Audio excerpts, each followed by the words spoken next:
Hola, buenas noches, compañeras, compañeros. Bueno, comenzamos la sesión para no entretenernos mucho. De igual manera, vamos a tratar de que sea un poquito rápida la parte del resumen, por así decirlo, de la sesión anterior y para abordar los temas correspondientes al consecutivo, ¿sale? Entonces, bueno, chicos, como bien comentamos en la sesión anterior, ¿a qué nos referimos con un código? Pues es un conjunto de normas y reglas que debemos de cumplir sobre un tema, ¿sale? En cierta manera, un código es todas aquellas reglas de comportamiento, por así decirlo, que deben de seguir ciertos sectores de la población, dependiendo del contexto en el que se encuentren, ¿sale? A eso nos referimos de manera global con un código. Por otra parte, ¿qué es una norma? Si bien un código es un conjunto de normas y reglas, una norma es las reglas de conducta que buscan garantizar el orden y la armonía dentro de una sociedad u organización. Se espera que las normas sean cumplidas por todos los miembros. A diferencia, chicos, de lo que, bueno, en la sesión anterior estuvimos platicando la diferencia entre un código, una norma, una regla y una ley, ¿sí? Una norma, chicos, al igual que, bueno, en cierto sentido con una ley, las normas pueden ser, en cierta manera, un poco más flexibles que las leyes. Más adelante, como ya les había explicado, tanto las normas éticas, morales, como las normas jurídicas, en cierta manera son ambas normas, pero las normas jurídicas se espera que su cumplimiento sea obligatorio.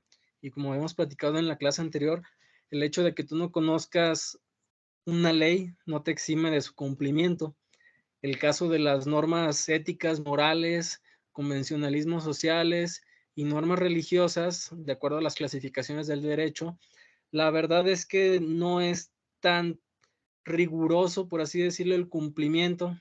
Sí puede ser en cierta manera un tanto rígido, pero la verdad es que el cumplimiento se espera por carácter autoinducido, por así decirlo. Cada persona pues dirige el cumplimiento de las normas sociales en las que está inmerso como individuo, ¿no?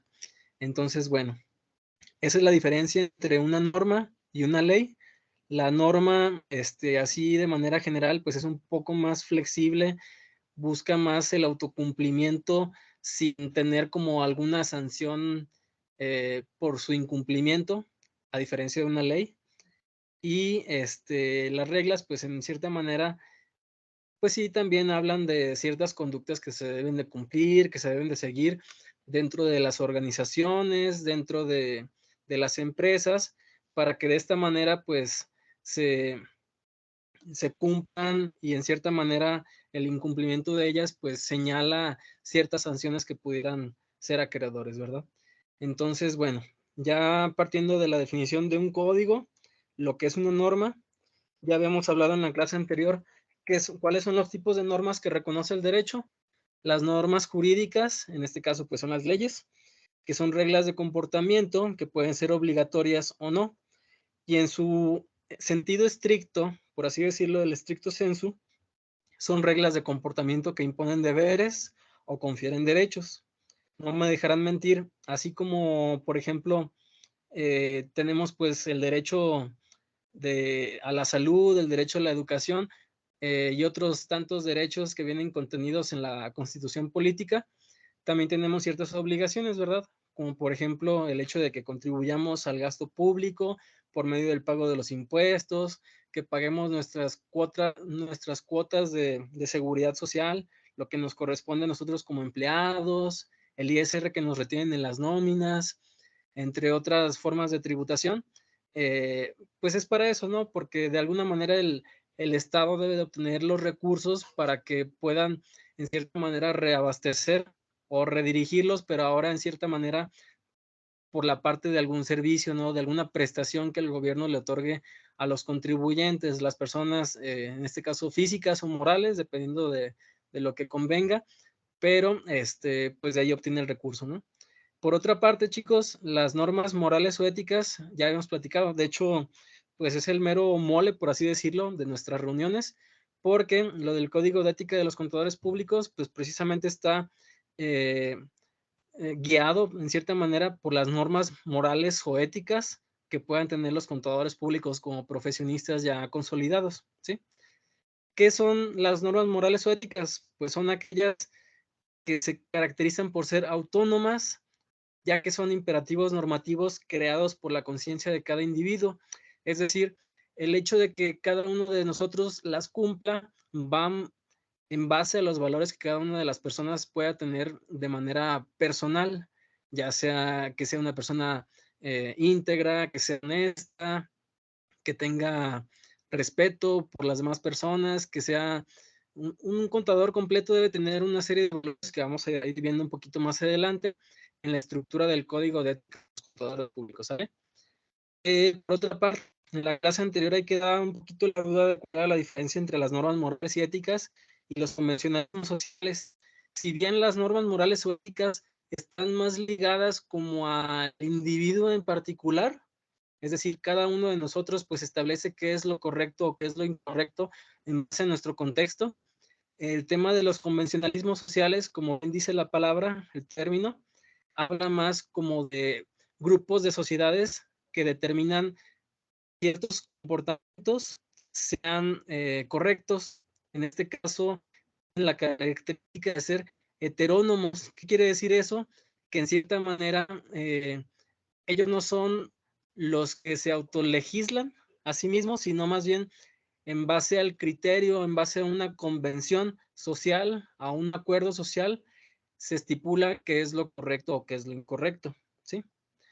Nos habla de que los destinatarios efectivamente no participan en su elaboración. Generalmente son producto de comportamientos regulares de los grupos sociales. Y finalmente, chicos, pues las normas religiosas, yo creo que todos estamos bastante familiarizados con ellas. En esta manera son unilaterales porque únicamente, en cierta manera, pues nos otorgan ciertos derechos, por así decirlo. Sí nos marcan como ciertas normas de no robarás, no matarás. O sea, sí nos hablan de cierta manera normas de comportamiento, pero la verdad es que no te otorgan derechos o obligaciones al mismo tiempo, solamente te otorgan o bien uno o te otorgan el otro, ¿sale? Por eso son unilaterales. Ahorita lo abordamos más adelante de manera rápida en las características formales de las normas. Son tanto de carácter interno como externo, porque nos habla de intenciones y nos habla de conductas visibles. Y también son heterónomas porque en cierta manera no las autolegislamos nosotros mismos para nosotros mismos, sino las personas que pues en cierta manera pues realizaron todos los mandamientos por el tema de la Biblia y todo eso, pues ya nos legislan a nosotros a partir de lo que dijeron otras personas por la palabra de Dios y todo eso, ¿sale? Y son incoercibles porque no requieren como tal el uso público de la fuerza para su cumplimiento, sino más bien son de cumplimiento espontáneo, es decir, que nosotros las cumplimos porque es nuestra intención cumplirlas, ¿sale?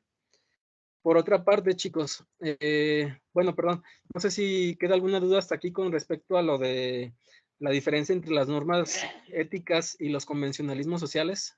¿Sí queda ya más o menos un poquito más claro?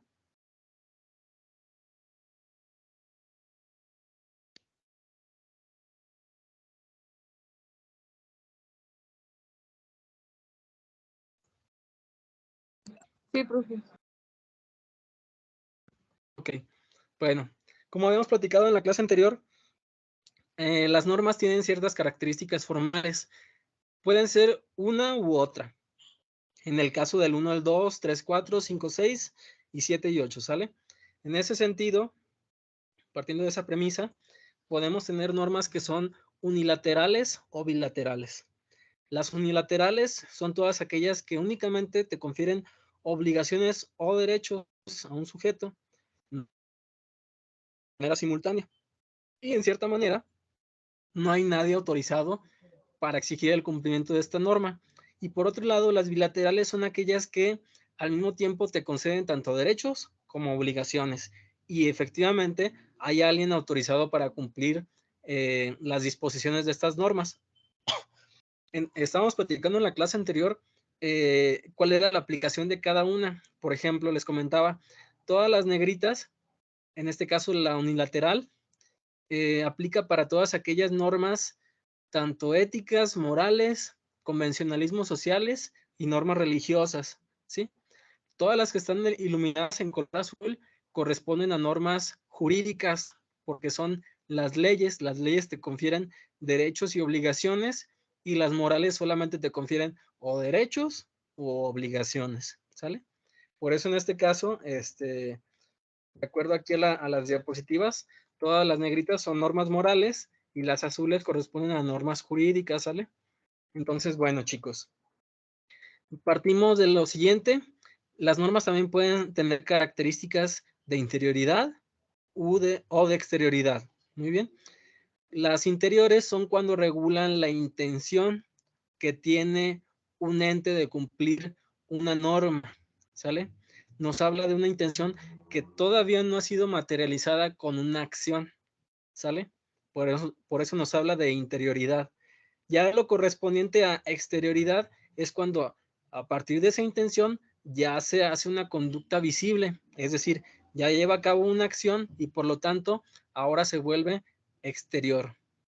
Y de cierta manera pues prescinde, es decir, parte de la intención o de la convicción que tiene un ente para cumplir una norma, ¿sale?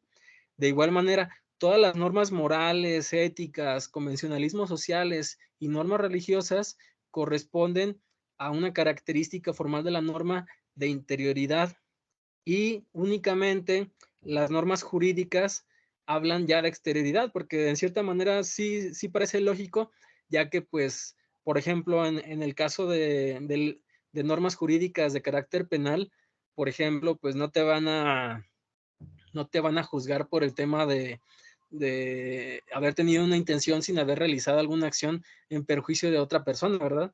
Solamente vas a tener una sanción penal que pueda poner en riesgo tu libertad o alguna sanción económica cuando realices una conducta visible, es decir, que ya lleves a cabo a partir de la intención, ahora sí, una acción correspondiente y que pueda ser palpable.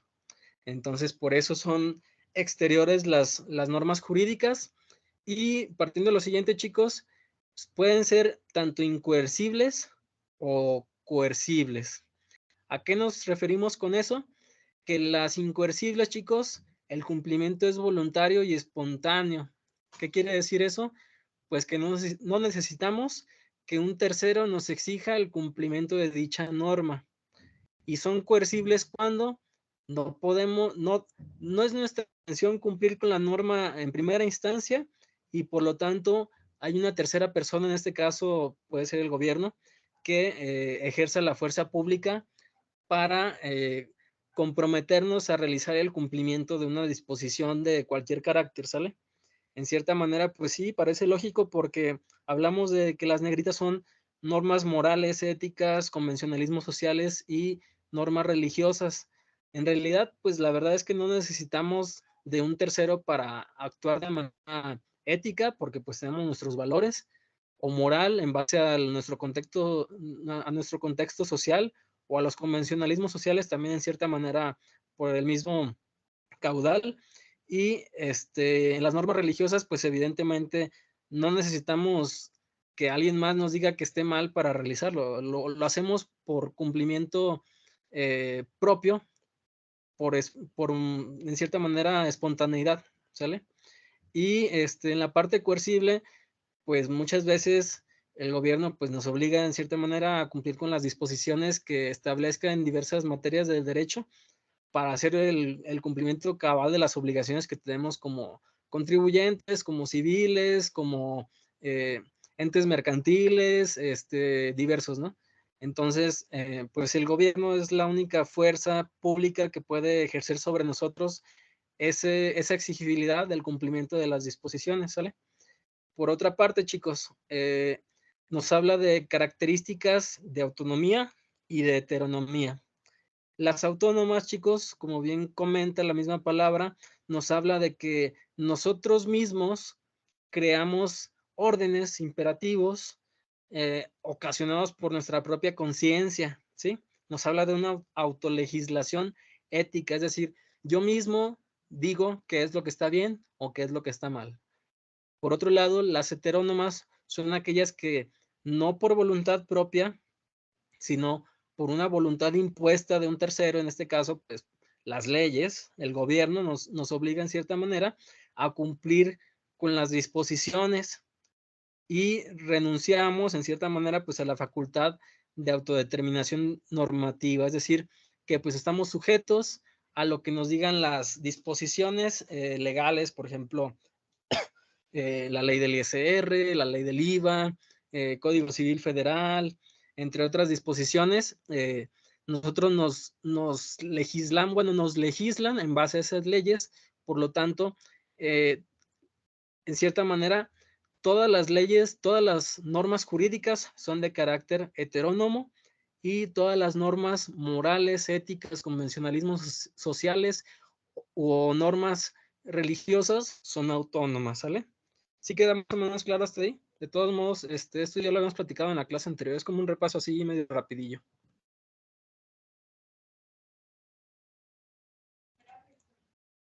Sí, profe. Sí, profe. Perfecto. Muy bien. Bueno, ya para seguir avanzando en lo que nos quedamos, hablábamos de una diferencia entre la ética y la moral. La ética, en resumidas cuentas, chicos, es aquella percepción humana sobre la noción de lo que está bien o lo que está mal, ¿sale? Y la moral, a diferencia de la ética, nos habla más de sociedades o culturas. Puede haber culturas que a lo mejor autolegislen, es decir, se convenzan a sí mismas en cierta manera de que cierta conducta es correcta, cuando puede ser que éticamente no lo sea, pero para ellos moralmente sí es correcto. Teníamos un ejemplo, la poligamia, por ejemplo, en países árabes, pues sí está bien vista moralmente porque, pues de acuerdo a su contexto sociocultural, pues es correcto tener más de una pareja. Pero eso hablando de una delimitación territorial de los árabes, es diferente al tema, por ejemplo, nosotros de los mexicanos, que pues aquí obviamente pues no está permitida la poligamia y por lo tanto nosotros éticamente sabemos que está mal y moralmente nuestra sociedad también nos dice que está mal. Es decir, la diferencia entre la ética y la ética es para los individuos su noción de lo bueno y lo malo y la moral es lo que, lo que el contexto social, cultural nos diga que es correcto, ¿sale? O que no es correcto. Aquí también les ponía un ejemplo. Comenzamos con lo moral. Dice, cumplir con el código de conducta de una empresa que estipule que hablar entre compañeros durante horario laboral está prohibido sin importar el motivo. De cierta manera, pues se mantiene ahí un poco rígido el comportamiento, la regla de la empresa, pero éticamente, si nosotros conocemos un poquito más del contexto, podemos flexionar el código de conducta de la empresa debido a que el compañero pues busca hablar conmigo y tiene fuertes problemas familiares y necesita apoyo emocional. Entonces, a pesar de que la empresa como contexto de sociedad cultural nos dice que no es correcto moralmente, yo como individuo de manera ética determino si es bueno o malo seguir el reglamento que tiene como tal la empresa. En este caso, pues yo determino que es incorrecto éticamente porque yo sé que las personas pues tienen necesidades de hablar, de externar sus problemáticas y en cierta manera pues de expresarlas. Esa parte pues es uno de los tantos ejemplos que podemos nosotros delimitar entre la ética y la moral. ¿Sí queda más o menos claro, chicos? Sí, profe. Muy bien. Bueno, aquí ya nos habíamos quedado, aquí ya es el memoria de nuestro ¿sale? Seguimos. ¿Qué es el código de ética de los contadores públicos? Pues como comentamos anteriormente, un código es un conjunto de normas de actuación, ¿sí? Si ya le agregamos la ética de los contadores públicos, pues apoya la actuación de los contadores públicos en el desempeño de sus actividades profesionales para, en cierta manera, identificar amenazas, es decir, en otras palabras, qué es bueno o qué es malo, que puedan comprometer el deber ético o moral, así como también establecer salvaguardas necesarias para poder mitigar esos riesgos a un nivel ya sea o aceptable o mitigarlos de manera completa. ¿Sale? Pues el hecho de que nosotros nos veamos regidos como profesionistas, contadores públicos, mediante un código de ética, en cierta manera, pues guíen nuestras normas de actuación, nos va a ayudar, en cierta manera, a identificar todas las amenazas que nosotros como profesionistas nos podemos hacer frente en las labores normales. Y eso en la vista de un problema, ¿no? Una amenaza, pues es un problema. Y también nos habla, chicos, no solamente de identificar los problemas, nos habla de las salvaguardas. Las salvaguardas es un concepto muy importante, chicos, porque nos habla de soluciones. Amenaza ese problema como salvaguarda esa solución. Entonces, de cierta manera, muchas de las amenazas se combaten con salvaguardas.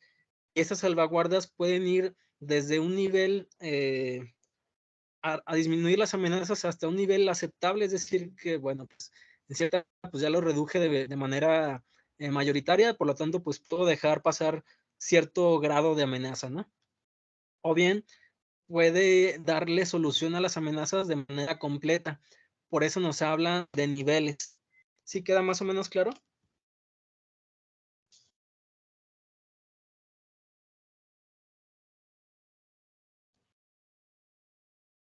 Sí, profe. Ok. Bueno, chicos, ¿quién elabora el código de ética? Es el Instituto Mexicano de Contadores Públicos. Bueno, eso creo que ya lo habíamos platicado en la clase anterior. Y ya entrando en materia de lo del código de ética de contadores públicos, fíjense que como parte de la estructura que manejan, por lo menos en esta 12ª edición, que es lo que nos está manejando el Colegio de Contadores para efectos del maratón de ética, se divide en 6 partes. La primera parte es el cumplimiento del código, principios fundamentales y marco conceptual. ¿Qué es eso? Lo vamos a platicar un poquito más adelante, en esta misma sesión. La parte 2 nos habla de los contadores públicos ejerciendo en sectores públicos o privados, ¿sí? Porque sabemos que podemos ser servidores públicos en tema, pues, del gobierno, o privados en las empresas, o como contadores freelance. Muy bien. En la parte 3 nos habla de, bueno, aquí hace distinción de los contadores públicos en la práctica independiente, en lo freelance, y en la parte cuarta nos habla de las normas de independencia. Aquí ya nos habla un poquito más de temas de auditoría, ¿sí? Temas de auditoría, no me dejarán mentir, chicos, en algún momento les llegué a comentar, los contadores públicos que se dediquen a la auditoría deben de ser muy objetivos, deben de ser muy profesionales, porque el hecho de que estén revisando la información quiere decir que deben de tener un juicio muy objetivo de lo que están realizando, es decir, no se deben de dejar de influenciar por aspectos a lo mejor de familiaridad, de algún apoyo económico, de alguna amenaza física, de compadrismo, entre otros aspectos. Los contadores públicos, en cierta manera, tanto de la práctica independiente como auditoría y en cualquier otra rama, deben de ser independientes, ¿sí? Es decir, el juicio que ellos emitan como parte de su dictamen, un dictamen es el reporte que ellos establecen como producto final de una auditoría, no se vea nublado por los intereses de los clientes. Es decir, nosotros somos profesionistas altamente capacitados que tenemos un juicio profesional en base a nuestros valores, a nuestra ética, y por lo tanto vamos a dar cumplimiento sin importar todos esos factores externos, ¿sale? Y aquí nos habla de independencia para los trabajos de auditoría y revisión, que es lo que les comenté, independencia para los trabajos de atestiguamiento. Eso de atestiguamiento es prácticamente, pues es muy relacionado con la auditoría porque nos habla de cierta manera atestiguar, pues es como ser testigo, ¿no?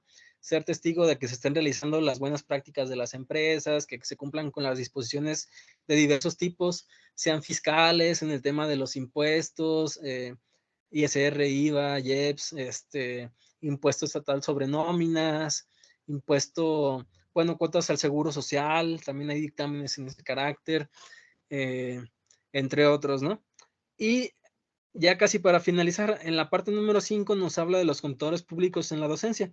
La verdad es que, pues sí, no hay como tanto auge en esta parte, pero pues sí.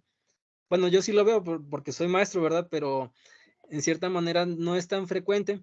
Sí, también debemos saberlo porque tenemos nosotros la obligación como docentes, pues de presentar la profesión como es decir, pues decir tanto los riesgos que se puedan presentar en la práctica, todas las posibles situaciones, las soluciones que pudieran ustedes efectuar, en cierta manera, pues encaminarlos por el buen actuar, ¿verdad? Y en la parte 6 es muy importante, chicos, que sepamos que el hecho de que cumplamos o no cumplamos con un código de ética, si bien no es una ley, sí es una norma, el hecho de que no lo cumplamos puede traernos ciertas sanciones que pueden ir desde la suspensión temporal, como ejerciendo como contadores públicos, una suspensión total, permanente. Nos pueden quitar nuestra cédula profesional y ya no podemos ejercer posteriormente nuestra profesión, entre otras. Ya las iremos abordando cuando demos paso a este capítulo. Entonces, pues sí es muy importante conocer de manera amplia pues todo el preámbulo, todo lo que nos espera de este repaso del maratón de ética, para que sepamos a qué nos vamos ateniendo, ¿sale? ¿Sí queda más o menos claro hasta aquí, chicos? ¿Alguna duda o comentarios al respecto?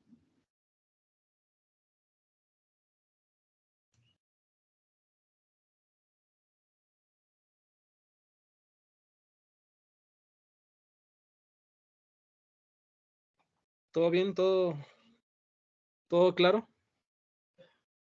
Todo bien, profe. Muy bien. Bueno, ya avanzando un poquito más, chicos, y yo creo que es lo que les va a interesar más a ustedes. Ya comenzamos a abordar la primera parte, que es el cumplimiento del código, principios fundamentales y marco conceptual, ¿sí? Por ahí les hice llegar en los materiales del curso lo que es el Código de Ética, la 12ª edición emitida por el Instituto Mexicano de Contadores Públicos. Y bueno, como parte del índice nos maneja aquí algunas claves que van desde la 100, 120, toda la parte de 1, ¿sale? Entonces, bueno, ahí vienen las páginas en las que se están abordando cada uno de estos contenidos. Hablamos del cumplimiento del código, principios fundamentales y los valores que deben de conformar a los contadores públicos como profesionistas ya consolidados, ¿sí? Y un marco conceptual finalmente. Entonces, bueno, ya entrando en materia, chicos, del cumplimiento del código, nos habla que pues una marca distintiva de la profesión contable es que nosotros aceptemos la responsabilidad de servir a un interés público. Si bien en algún momento de nuestras clases les comenté, chicos, la finalidad de un contador público no es alcanzar un fin económico, es decir, no es nuestra razón enriquecernos por ejercer la profesión. El hecho de que nosotros seamos contadores públicos, la realidad es que nosotros nos preparamos profesionalmente para dar un bienestar, un plus. Nos formamos para darle un beneficio a la sociedad, para servir al interés público. Esa es la finalidad de un contador público, éticamente hablando. La responsabilidad de un contador no es exclusivamente satisfacer las necesidades de un determinado cliente o de una entidad para la que trabaja. Por lo tanto, este código contiene requerimientos y material explicativo para permitir a los contadores públicos que cumplan con su responsabilidad de servir al interés público. Los contadores deben de cumplir con este código y podría haber circunstancias en las que las leyes o regulaciones impidan que un contador cumpla con ciertas partes del código. Puede ser que en cierta manera, si bien sabemos, los contadores públicos tienen acceso a mucha información muy importante de las empresas, de las personas físicas, personas morales, de cualquier carácter. Entonces tienen información muy, muy delicada. A veces las leyes, en cierta manera, te van a impedir que cumplas con esos principios de confidencialidad con la información, porque pues puede ser, no sé, que te requieran alguna información adicional que pueda comprometer pues la la seguridad o los intereses económicos de las personas con las que estás trabajando. Entonces, el Código de Ética prevé esas circunstancias y nos habla de que esas leyes y regulaciones prevalecerán antes que el código, y el contador debe cumplir con todas las demás partes que establezca el citado documento. Por otra parte, cuando el contador público ejerza circunstancias inusuales en las que la aplicación de un requisito específico del código que produzca un resultado desproporcionado o un resultado que no le beneficie al interés público, se recomienda al contador público que consulte a algún miembro del Instituto Mexicano de Contadores Públicos para pues abordar esta situación. Puede ser que a lo mejor alguna situación particular que haga frente al contador público en cualquiera de los sectores públicos, privados, en la práctica independiente o inclusive en la docencia o en la parte de la auditoría, atestiguamiento, no la prevé el código. Entonces, pues en cierta manera, todos esos puntos que no prevea como tal esta disposición, esta normativa, nos habla de pues que el contador público debe de tener la intención de comunicarlo a algún miembro del instituto para ver cuál sería en este caso pues la salvaguarda, ¿no? Entonces, chicos, queda claro más o menos hasta aquí el tema del cumplimiento del código, de manera general, las disposiciones que nos establece. Sí, profe. Ok.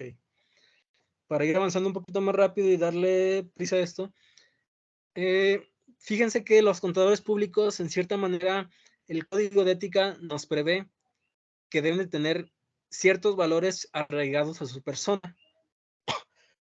De valores establece la integridad, que en cierta manera el hecho de que un contador público sea una persona íntegra nos habla de muchos valores. Ahorita vamos a ver un poquito más el detalle de este valor que es la integridad.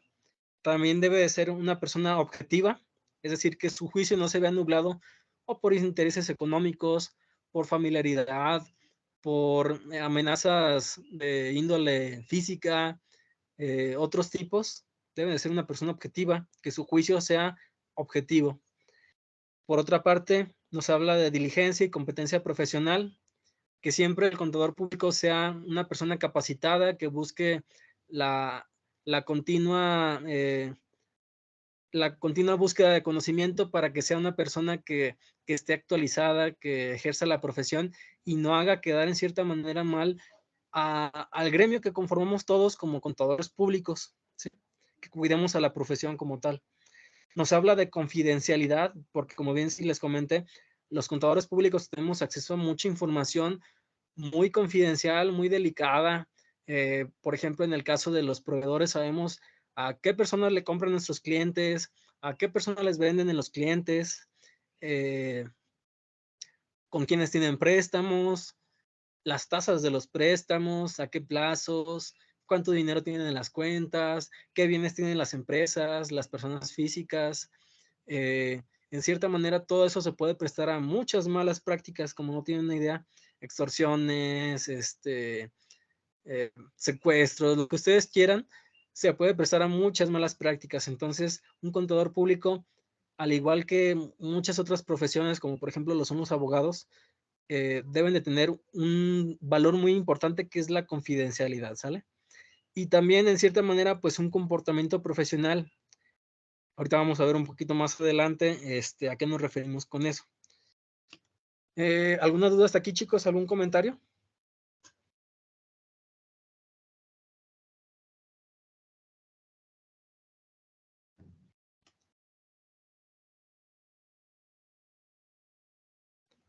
¿Todo bien? ¿Todo va claro hasta ahorita?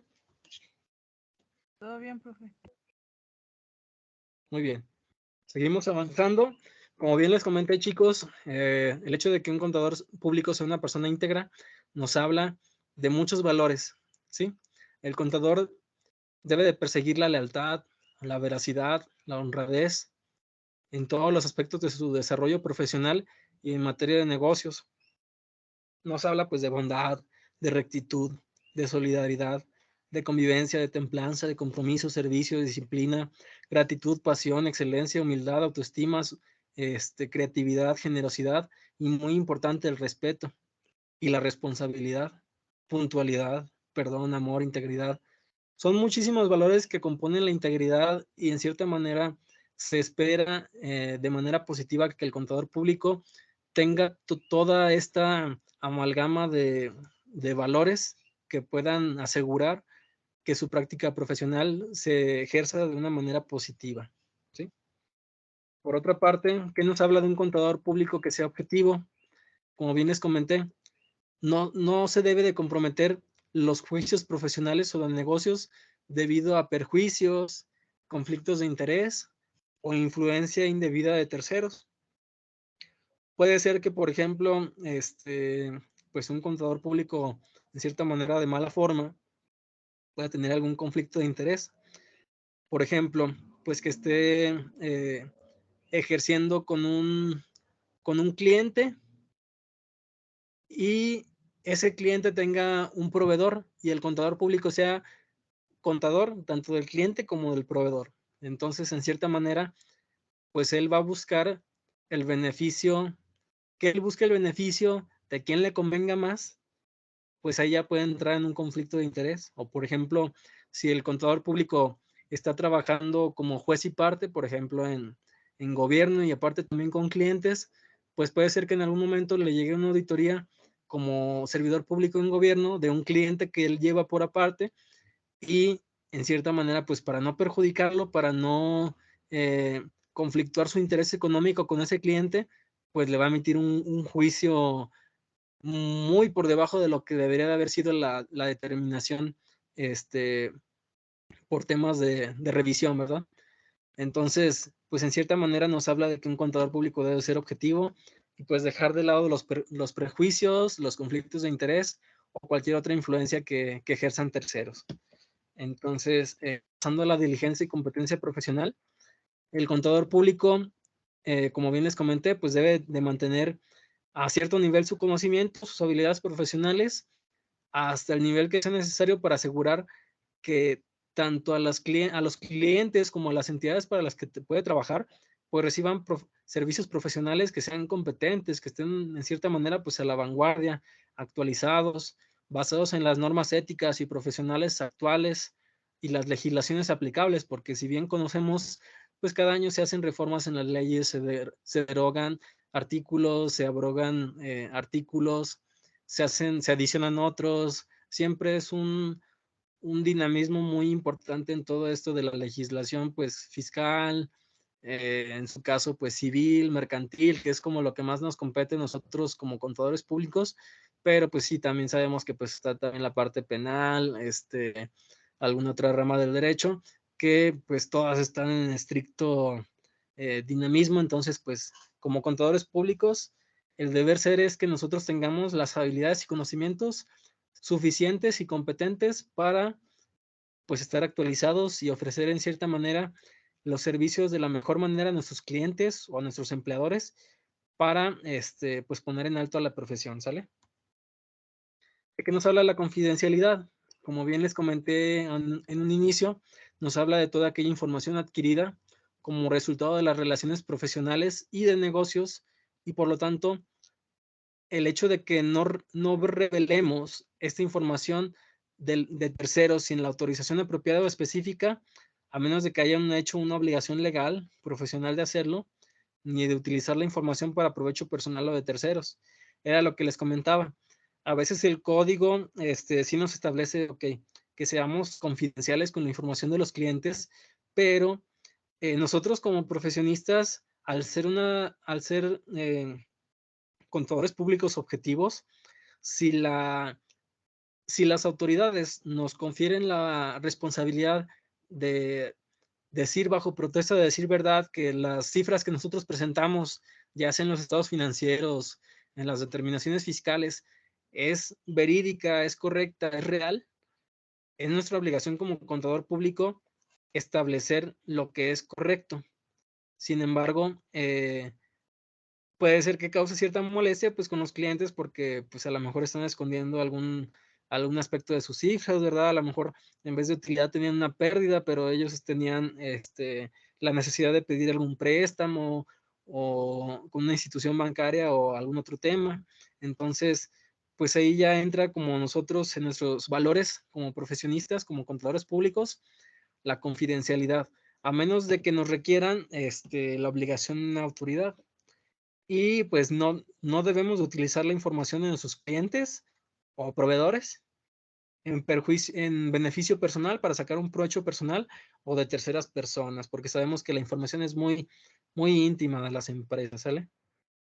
Nos habla el principio, el valor de la diligencia y comportamiento profesional, pues nos habla de que el contador público debe cumplir con las leyes y reglamentos que conciernen a su trabajo, pero más allá de él, también debe de evitar cualquier acción que desacredite a su profesión y a su gremio. Era lo que les hablaba.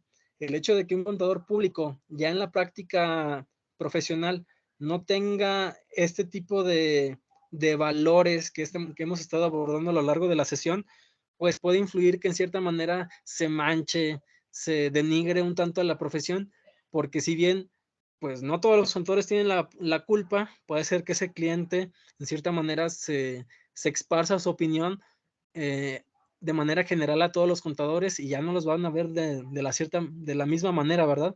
Ya no los va a ver como prestadores de un servicio a un bienestar social, sino más bien como de otro tipo, ¿verdad? Algo negativo. Entonces, de eso nos habla la diligencia y comportamiento profesional, de mantener a la profesión bien en alto y pues evitar todas estas prácticas que denigren a nuestra profesión y a nuestro gremio.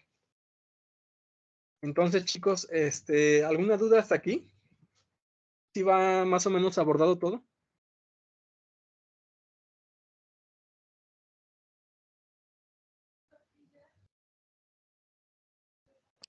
Sí, profe. Yo ahí en lo de diligencia sí entraba lo de, bueno, me entró la duda porque ya ve que nos dijo que leyéramos hasta la 16. Entonces lo leí y decía en una parte que creo que era la diligencia, lo que se supone que es que sí, que se tiene que poner como que los límites que tiene el personal, que se les tiene que externar a los clientes que, por decir, si el personal no está capacitado para tal cosa, tener que decirlo para que no vayan a existir errores. ¿Sí era la diligencia? Sí, en cierta manera, como parte de las prácticas, pues se busca que no se desacredite la profesión.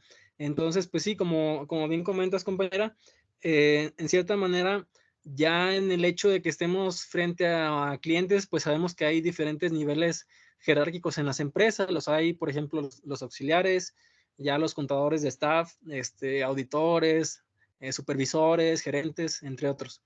Entonces, en cierta manera, siempre que el producto final sea, por ejemplo, la presentación de estados financieros a los clientes, la presentación de impuestos mensuales, declaraciones anuales, por ejemplo, si nosotros sabemos, por ejemplo, que nuestro auxiliar contable pues todavía no tiene los conocimientos necesarios para hacer frente a todas estas obligaciones que está solicitando el cliente, realicen su cumplimiento, pues en cierta manera nosotros como contadores públicos ya consolidados, ya con toda la formación de la profesión, pues debemos de hacerle, pues en cierta manera saber al cliente que en aspectos más finos, más completos, el trato debe de llevarlo con nosotros y en cierta manera pues delimitarle que nuestros auxiliares, en su caso, pues son un apoyo, son una extensión de nuestro trabajo, pero pues el juicio que puedan emitir ellos, dado que están a lo mejor en etapa de continuo aprendizaje, pues en cierta manera puede ser que no sea la opinión final o la opinión decisiva. Entonces, nosotros como contadores debemos de evitar cualquier desacreditación de la profesión. Puede ser que, por ejemplo, el auxiliar diga algo que está incorrecto. Entonces, pues evitar todo ese tipo de prácticas es nuestra responsabilidad como profesionistas. ¿Sí queda más o menos? Sí, profe, gracias. No, de qué, compañero. Entonces, en la clase anterior ya no llega hasta aquí, ¿verdad?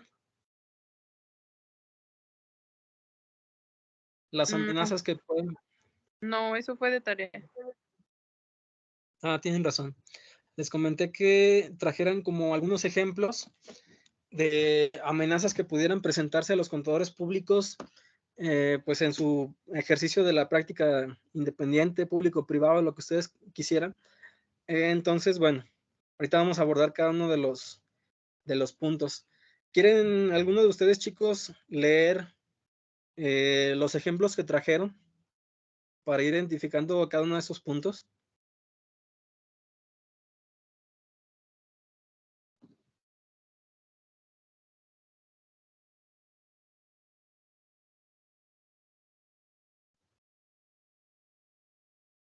¿Tienen sus ejemplos a la mano para darle una leidilla o quieren que sigamos avanzando? En el que saqué, viene así desglosado tal cuál es la amenaza y cuál es la La salvaguarda. salvaguarda, y eso. Ajá. Ok, perfecto. Sí, los vamos abordando.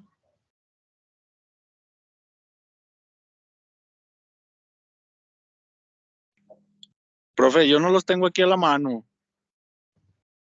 No se preocupen. De todos modos, aquí también traigo yo algunos ejemplos. Por si no los traen a la mano, no pasa nada. Pero, por ejemplo, los que los tengan, igual si gustan, pueden irles dando lectura para que nosotros identifiquemos qué tipo de amenaza es y en cierta manera, pues lleguemos a un convenio de cuál sería la salvaguarda correspondiente, ¿verdad? Bueno, el que yo tengo dice, caso 1. Uno de los asistentes del revisor fiscal tiene una relación sentimental con el contador público de la entidad. Y ahí dice, amenaza.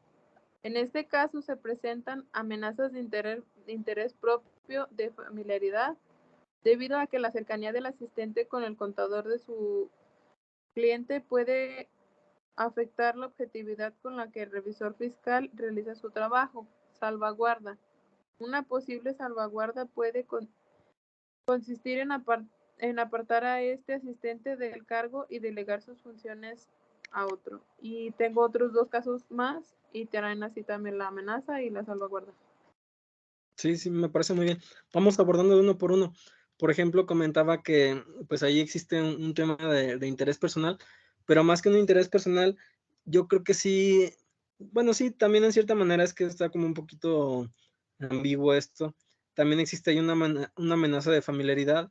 Familiaridad no se refiere como tanto a, sí, ¿no? A la familia, pero también habla de compadrismos o relaciones interpersonales que pudieran tener las personas en las empresas, con los clientes puede ser también, que puedan, en cierto caso, como bien comenta su compañera, pues nublar el juicio profesional del contador público. Puede ser que en cierta manera el hecho de que tengan esa relación, ese vínculo interpersonal entre ambos individuos, pues puede generar cierta tolerancia. A lo mejor en el trabajo puede ser que el contador público, pues, en cierta manera, tolere que a lo mejor las cosas que está haciendo su asistente no estén, no sean correctas y él esté dando, en cierta manera, pues luz verde a que sigan las cosas así. Entonces, como bien comenta su compañera, es una amenaza de familiaridad y por lo tanto la salvaguarda sería o delegarla del cargo, que sabemos que pues la verdad no se le puede quitar el trabajo por estos motivos a una persona, sino más bien darle alguna otra tarea para efectos de cumplimiento ahí de las disposiciones laborales, para evitar todo este tipo, ¿no? de nublamiento del juicio profesional y que no afecte tanto los intereses del contador público como de la empresa, ¿sí? ¿Podemos seguir con el siguiente ejemplo, compañero, por favor? Sí, dice, caso 2. El revisor fiscal participa en la determinación de una política contable de uno de sus clientes. Amenaza. Esta situación podría generar una amenaza de autorrevisión. Toda vez que el revisor fiscal está realizando funciones que le corresponden a la administración de la entidad, esto implica que en el futuro el revisor fiscal deba examinar su propio trabajo. Salvaguarda. Una posible salvaguarda puede consistir en establecer límites a las asesorías que como profesionales se les puede realizar a los clientes. Es correcto. Y de manera positiva también ahí determinamos una amenaza de tipo de autorrevisión, es decir, que a pesar de que alguna otra persona haya hecho trabajo, a lo mejor también nosotros mismos, debemos como contadores públicos, en cierta manera, perdón, prevalecer una cultura de autorrevisión, es decir, que existan ciertos filtros para que la información, si bien en primera instancia puede estar 100% correcta, pues ok, pasó de todos modos por los filtros. Pero si en segunda instancia a lo mejor la información pasa con ciertas salvedades, con ciertos detalles por ahí que puedan comprometer los intereses de las empresas, de los clientes, pues es nuestro deber como contadores públicos mitigar esa amenaza a niveles aceptables o de manera total, pues de la manera que comentó ahí en la salvaguarda. Entonces, muy bien, compañera. Y su siguiente caso, por favor.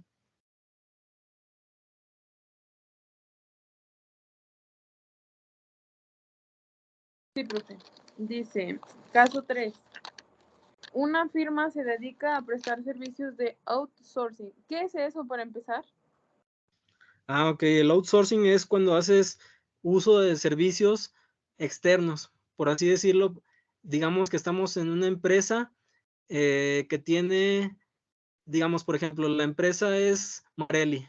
Marelli tiene su cuadrilla, su contador general, sus auxiliares, sus auditores internos y toda su administración, ¿no? De manera interna. Pero, aparte de eso, en cierta manera, por el tema de la autorrevisión, la empresa pues está un poquito escéptica en el tema de que se estén cumpliendo con todas las disposiciones, que a lo mejor puede ser que los integrantes de la empresa pues no estén 100% actualizados de acuerdo a una competencia profesional.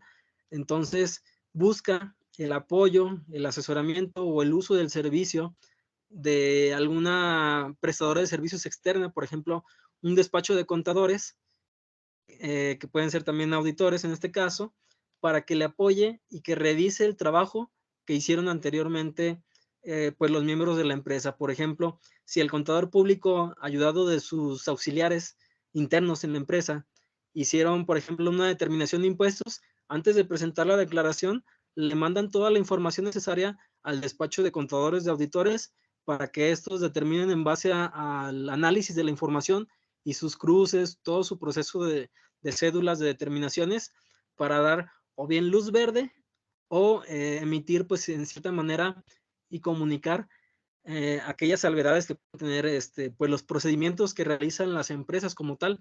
Por ejemplo, nada, pues decirles, está realizando mal este procedimiento, corrígelo, o sabes qué, pues la verdad es que no es muy representativo, puedes enviarlo así en esta instancia, pero para la siguiente, pues tú ya te llevas la observación de que tienes que modificar esta práctica para que en cierta manera, pues evitemos cualquier sanción de tipo económico, ¿no? Que pudiera tener la empresa por parte del fisco o cualquier otro órgano, de tema de impuestos, ¿no? Recaudatorio. Sí, más o menos. Sí. Bueno, entonces, una firma se dedica a prestar servicios de outsourcing contable, le solicita que también empiecen a prestarle servicios de revisoría fiscal. Amenaza. Debido a que la firma presta servicios de outsourcing contable, al momento en el que se le solicite también le preste servicios de revisoría fiscal, podrá originarse a una amenaza de revisión o de interés propio. Ok, sí, de hecho hasta se parece mucho al ejemplo que les acabo de comentar, el hecho de que el despacho de contadores pues sea un organismo externo que apoye al cumplimiento, en este caso, de las disposiciones fiscales, en cierta manera, el hecho de que sea tanto de realizar los procedimientos como de revisarlos, pues ellos van a decir, no, ok, pues yo lo estoy realizando, pues está bien. Ahí estamos atenuando una amenaza de autorrevisión, porque pues en cierta manera, a pesar de que nosotros a veces pues estemos, digamos, al 100% de nuestro trabajo, pues puede ser que haya algún tema de algún error que no nos estamos percatando y pues es necesario en cierta manera pues tener todos esos filtros para evitar cualquier error que sea material, es decir, que sea importante pues en cualquier cumplimiento de alguna disposición. Entonces, ahí se hace atenuamiento de esta amenaza, por lo que pues aquí la salvaguarda sería pues no no aceptar esta diligencia, este trabajo de consultoría, porque en cierta manera pues no podemos ser juez y parte, debemos de ser únicamente en esta parte o realizar las actividades o revisarlas. No podemos hacer las dos porque en cierta manera pues va a nublar nuestro juicio el hecho de que digamos, ok, lo hice bien, ya no lo reviso. O si alguien más lo hizo, pues lo tengo que revisar porque es mi chamba. Entonces, a eso se refiere. ¿Sí, sí quedan más o menos, compañeros? ¿Tienen algún comentario ustedes? No, profe, todo claro. Ok. Bueno, miren, de igual manera, gustan que sigamos un poquito más con la clase porque de hecho, pues aquí nos quedamos prácticamente en la anterior. Igual no nos tardamos mucho, pero gustan que sigamos avanzando. Sí, profe. Ok, Sí, profe, otro ratito. perfecto. Les voy a dar ahí un poquito rápido. De todos modos, me parece muy, muy claro toda la información. Miren, existen 5 amenazas, chicos. Las hay de interés personal, de autorrevisión, de interceder por el cliente, familiaridad e intimidación. Las de interés personal, chicos, nos habla más de intereses económicos, porque, bueno, nos habla de que puede ser económico, pero también puede ser de otra índole, que influya en un modo inapropiado en el juicio de comportamiento de un contador público. Es lo que les decía. Hay un ejemplo muy, muy vistoso, que por ejemplo los contadores pues pueden ser auditores fiscales en la parte del gobierno y pueden ser también contadores públicos independientes, pueden tener sus clientes por aparte. Entonces, el hecho de que ellos sean, pues, en cierta manera el capital humano del gobierno para, en cierta manera, pues recaudar los impuestos, pues también puede generar un conflicto de interés porque qué tal que luego le dan el trabajo de auditoría de uno de los clientes que lleva por aparte. Ahí obviamente pues el contador puede interceder por los intereses propios, ya que pues si perjudica a su cliente, pues puede repercutir en que a lo mejor pues ese cliente deje de estar con él. Entonces pues ahí ya hay un conflicto de interés económico y por lo tanto pues debemos de evitar todo este tipo de prácticas. Bueno, miren, aquí les traigo unos ejemplos también de algunas amenazas de interés personal. Por ejemplo, que una firma dependa de manera desproporcionada de los honorarios totales de un cliente, pues en cierta manera, si nosotros tenemos una cartera de clientes, por ejemplo, de 20 clientes, y uno de ellos, bueno, y tenemos una cobranza, no sé, de 100,000 pesos por todos, por esos 20 clientes, y únicamente un cliente de todos esos 20 a mí me da de honorarios mensuales, por ejemplo, no sé, 50,000 pesos y los demás me dan piquitos para ajustar los 100,000 pesos que cobro al mes. En cierta manera, pues el contador público le va a poner mucha más atención al cliente que le esté dando más beneficio económico que los que le dan menos. Por eso, en cierta manera, el código de ética nos prevé que, ok, no debes de dejarte llevar por el monto de los honorarios que te estén pagando, sino por la atención, porque recordemos que no debemos desacreditar a la profesión. En ese sentido, pues a todos trato igual, independientemente de los honorarios que reciban, es el trato igual, la misma atención, la misma calidad, para que en cierta manera pues mantengamos el prestigio de la profesión. ¿Sí queda más o menos, chicos? Sí, profe, ahí entraría el escepticismo profesional. El escepticismo profesional se refiere más que nada a temas de autorrevisión, porque si bien el hecho de que una persona sea escepticista quiere decir que tiene que comprobar en cierta manera que la información sea correcta para emitir un juicio o para dar luz verde en cualquier otro procedimiento, sí es nuestra obligación también como contadores públicos, pues el hecho de que cuestionemos la veracidad de la información. Entonces, no iría como tal en un interés personal, pero sí iría en la parte de la autorrevisión, el tema del escepticismo profesional.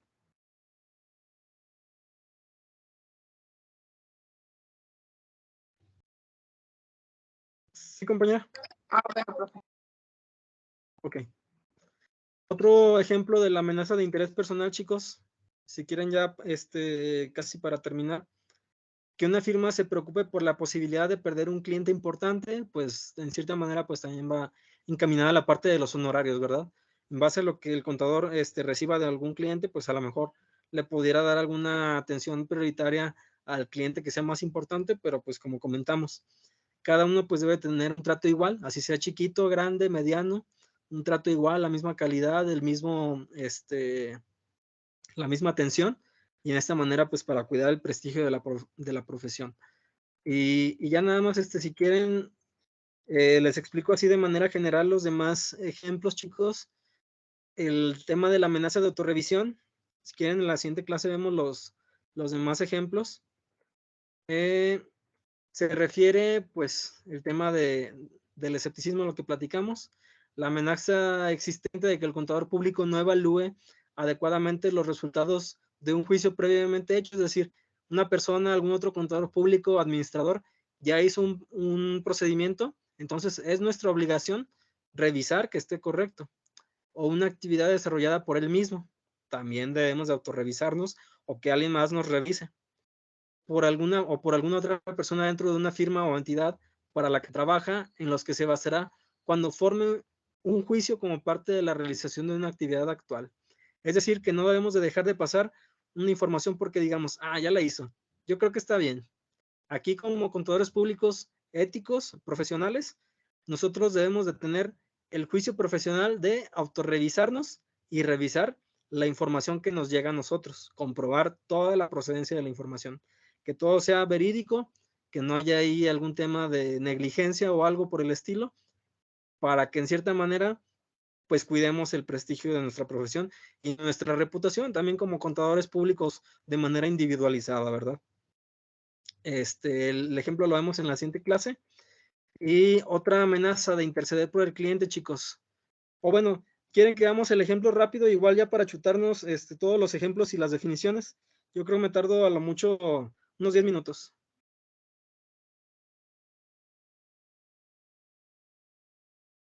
Sí, profe. Sí, profe, pues de una vez. Ok, para ya en la siguiente sesión ya enfocarnos más en problemáticas y ya verlo como más encaminado a lo que va a suceder el próximo 20 de mayo en el maratón. Entonces, pues ya para que ustedes ya también se enfoquen en eso y ya sepan como un contexto más amplio. Entonces, bueno, ejemplos de amenaza de autorrevisión, por ejemplo, que al momento de presentar la información financiera a un cliente no se realice la revisión y comprobación de la información correspondiente. Es lo que yo les digo, chicos.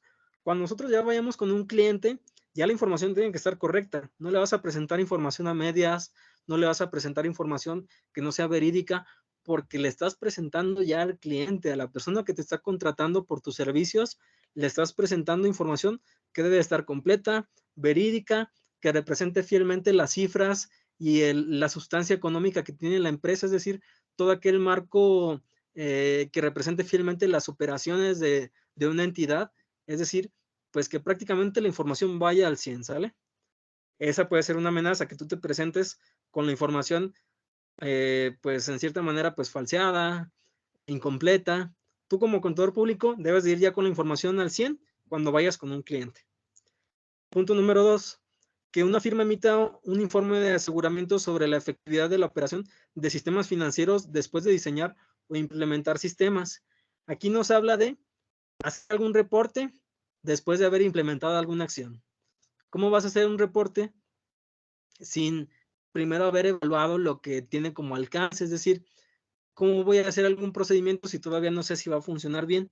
Primero debemos de tener como todo el conocimiento amplio de cuál va a ser el alcance de un procedimiento, por ejemplo, no sé, de la persona que se encargue de contabilizar, pues en cierta manera enseñarle correctamente cómo se debe realizar este proceso contable para después, pues en cierta manera evaluar qué tan efectivo fue la implementación de este procedimiento posteriormente, después de enseñarle con una buena, con un buen fundamento.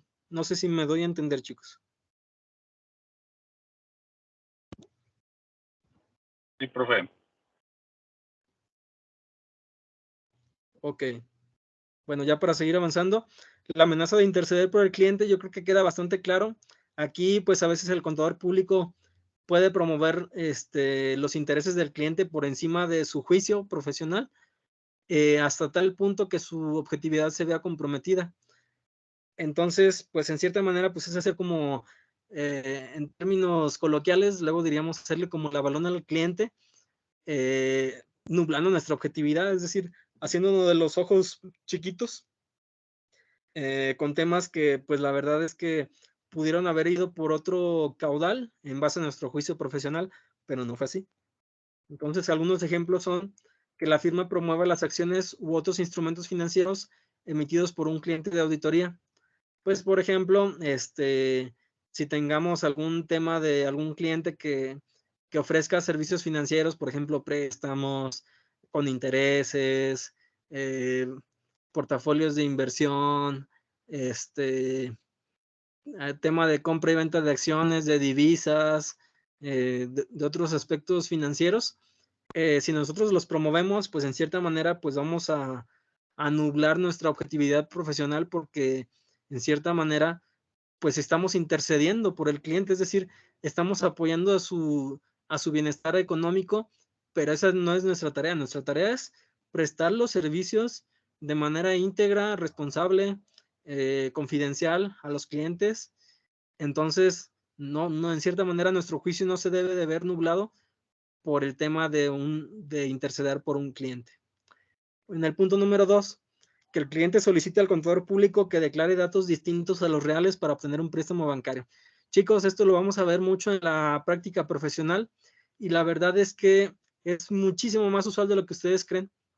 Muchas veces las empresas, nosotros los contadores públicos, nos damos cuenta de que están generando pérdidas financieras, es decir, que sus ingresos están muy por debajo de los gastos, de los costos que pueden estar erogando de esta manera las empresas. Entonces, financieramente están reflejando, de acuerdo a un estado de resultados integral, pérdidas financieras, pérdidas brutas, pérdidas netas. Entonces, pues a veces nos dicen los clientes, oye, pues en cierta manera, pues ayúdame, échame la mano, intercede por mí para yo poder obtener un préstamo bancario.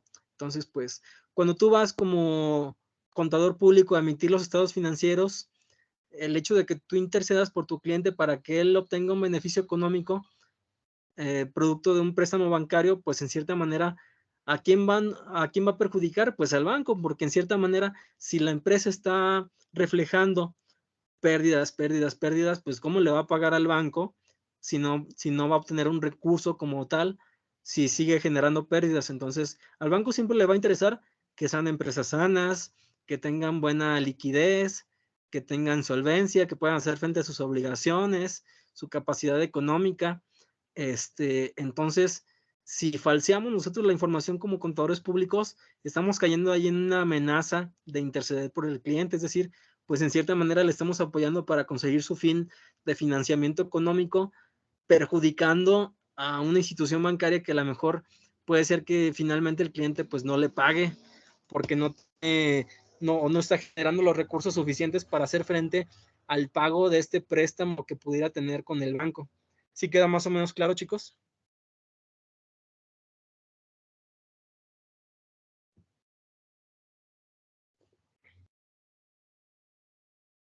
Sí, profe. Ok. Bueno, ya casi para terminar, chicos. La amenaza de familiaridad, pues en cierta manera, así en resumidas cuentas, se refiere pues a todas aquellas relaciones interpersonales, tanto largas, cercanas con un cliente, con una entidad con la que trabaja, o pues a lo mejor tema de compadrismo, de familia que está trabajando ahí también, pues en cierta manera todo ese tipo de prácticas nubla la objetividad de un contador público, es decir, vas a tener cierta tolerancia hacia el trabajo que realizan ciertas personas porque o son tus amigos, son tus compadres, es tu familia, tienes una relación de muchos años con ellos, entonces pues no les vas a poner el pie aunque hagan las cosas mal, vas a ser tolerante con su trabajo y el hecho de que tú seas tolerante como contador público con ese tipo de personas, pues en cierta manera te va a traer un conflicto a lo mejor a ti y a la entidad, a la empresa, con algún tema económico, a lo mejor, oye, pues es que, ¿sabes qué? mi primo que trabaja aquí en la empresa se equivocó en algo, no declaró ciertos, no me pasó una entrada de bancos, no sé, de 400,000 pesos y no la declaró. Y fíjate que le dije, no te preocupes, no pasa nada. Ahorita vemos ya cómo lo hacemos nosotros como contadores públicos.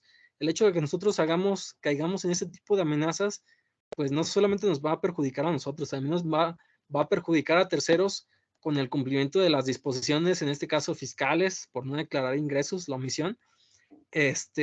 Y pues ¿a quién va a perjudicar? Pues a la empresa, a uno como contador público, porque pues tuvimos la responsabilidad también de identificar las amenazas de autorrevisión, es decir, toda la información que pase por nosotros, pues ya debe de estar en cierta manera encaminada a filtrarla, a comprobar que sea verídica, que sea fiel la información, de acuerdo a la sustancia económica de cada una de las empresas, es decir, pues a las operaciones a las que se dedica, y pues en cierta manera, pues evitar caer en este tipo de prácticas, ¿verdad? Algunos de los ejemplos que tenemos, pues que un miembro del equipo de trabajo tenga un familiar cercano o inmediato que sea director o funcionario del cliente. Pues aquí ya sabemos, ¿no? Los familiares, pues en cierta manera, pues a menos de que te caiga bien o que te caiga mal, pues vas a tener como cierta preferencia, ¿no? Cierta tolerancia hacia ellos. Entonces aquí ya estás cayendo en una amenaza de familiaridad. ¿Cómo lo vas a solucionar? O bien, o evitas caer en ese tipo de prácticas, o platicarlo con algún tema de alguna jerarquía ahí de la empresa, de la organización, para que esté también consciente de este tema y pues hagan las acciones que estén a su alcance. Punto número 2, que el miembro del equipo del trabajo tenga un familiar cercano o inmediato que sea un empleado del cliente y esté en posición de ejercer una influencia importante sobre materia del objeto de trabajo. También hablamos, pues que en cierta manera existe algún cliente y puede, en cierta manera, pues perjudicar a grosso modo, pues alguna actividad en el trabajo que pueda traerte a ti como contador público algún perjuicio y a la empresa también como entidad económica, pues alguna desventaja, ¿verdad? Ya algún tipo de sanción económica o de cualquier otro tipo. Entonces, no sé si quede claro hasta aquí, compañeros. Estamos por terminar. Nos quedan 2 láminas más. ¿Sí, vamos bien? Todo claro, profe. Perfecto. Amenazas de intimidación. Aquí, chicos, fíjense que sí puede presentarse, es probable que no sea tan común, pero puede llegar a darse el caso en el que, pues, el contador público está impedido de manera objetiva a causa de presiones reales o percibidas, incluyendo cualquier intento de ejercer una influencia indebida. Aquí hablamos, chicos, por ejemplo, en el ejemplo que abordábamos, que a lo mejor un cliente nos pida, oye, necesito que me emitas un estado financiero para el banco que tenga utilidad en vez de la pérdida real que yo tengo. Entonces, y tú le digas como contador público, no, es que sabes qué, yo como profesionista pues no puedo prestarme a este tipo de prácticas, ¿no? La información pues va real y yo tengo la obligación ética de presentar la información fielmente como está de acuerdo a tus operaciones. Entonces puede ser que en algún momento pues el cliente tenga algún acto de molestia o la persona para la que le estemos prestando el servicio tenga algún acto de molestia y en cierta manera ya te intimide, te diga, ok, no lo quieres hacer así, pues si no lo haces, ¿sabes qué? Pues te voy a pagar menos, te voy a disminuir tus honorarios. O te voy a amenazar físicamente si no quieres emitir lo que yo te estoy diciendo. Cualquier tipo de amenaza de intimidación puede entrar en este rubro. Y bueno, algunos ejemplos ya así más particulares, por ejemplo, que una firma sea amenazada con ser demandada por el cliente. Por ejemplo, si el cliente te pide hacer algún trámite y tú como contador público pues sabes que la información está incorrecta, es decir, que vas a falsearla para resolver ese trámite, si el cliente te amenaza con demandarte por no hacer lo que ellos quieren, pues aquí ya estamos cayendo en una amenaza de tipo de intimidación, ¿no? ¿Qué podemos hacer? Pues en cierta manera, pues denunciarlo a las autoridades correspondientes, en cierta manera, pues lograr algún convenio, alguna acción que pueda mitigar este riesgo a un nivel aceptable, platicar en cierta manera con ese cliente para que pues no ejerza como esa presión hacia nosotros de la manera posible y que podamos llegar a un convenio, una resolución, ¿no? Punto número 2, que se presione una firma para reducir de manera inadecuada el alcance del trabajo desempeñado. Aquí nos habla, chicos, prácticamente de manera coloquial, hacernos de los ojos chiquitos. Puede ser que algún cliente nos diga, oye, ¿sabes qué? Pues yo sé que hice mal esta actividad, o estoy realizando una mala práctica, entonces, oye, pues, ¿qué pasa si te doy aquí una lanita o algo? O te intimido, te amenazo con demandarte. Por lo tanto, pues, oye, ¿sabes qué? Pues deja pasar por alto esta actividad, ¿no? Aquí entra como parte de nuestra responsabilidad como contadores públicos, pues el hecho de que toda la información debe de ir autorrevisada por nosotros, por cualquier otro nivel de jerarquía, que en cierta manera pues garantice que la información va encaminada a lo más real, lo más verídico. Entonces, pues sí, a veces puede ser que nos presionen en cierta manera para que nos hagamos de la vista pequeña, pero pues nuestra obligación es decir no. No, los contadores pues somos individuos con muchos valores muy consolidados en nuestra persona y por lo tanto la verdad es que mejor evitar ese tipo de trabajos, ¿no? Para reducir de esta manera total el riesgo o mitigarlo a un nivel aceptable. Entonces, bueno, chicos, no sé si hasta aquí tengan alguna duda o comentario.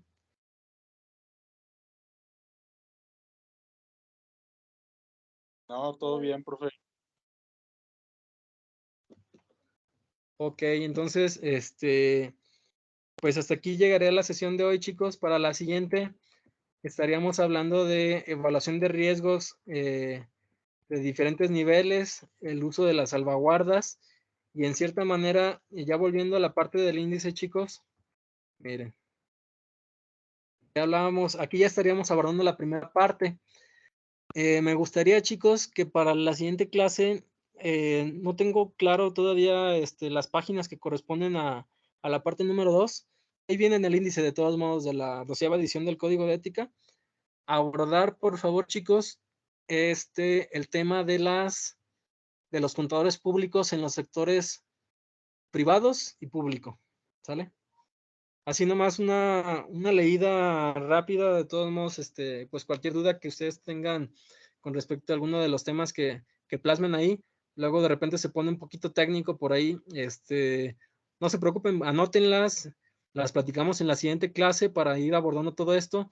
Yo sé que está muy pesado el material, son aproximadamente como 900 páginas en total de todo el código de ética, pero tratamos de ir resumiendo un poquito más la información. De cualquier manera, para la siguiente sesión, que va a ser el próximo lunes, el lunes de la pues les estaría abordando ahí los temas que podamos estar abarcando, ¿sale? Para ya avanzar esto, porque nada más nos quedan otras 2 sesiones y pues ya irnos más preparados, ¿les parece? Sí, profe. Sí, está bien, profe. Ok, chicos, entonces, bueno, termino la grabación. De cualquier manera, queda aquí la evidencia de que estuvimos en la clase. Para los que tengan necesidad de volverla a ver, pues abarcamos todos los temas desde el inicio de la clase anterior hasta lo más reciente de la actual, de manera un poquito más rápida. Pueden volver a ver la grabación. Ahí ya les puse anteriormente el procedimiento para que ustedes puedan volverla a visualizar. Y pues cualquier duda o comentario, con toda confianza, estoy a sus órdenes. Muchas gracias, profe. Muchas gracias, chicos. Que pasen buenas noches, que tengan un excelente día y pues nos vemos en la siguiente sesión. Hasta luego, profe.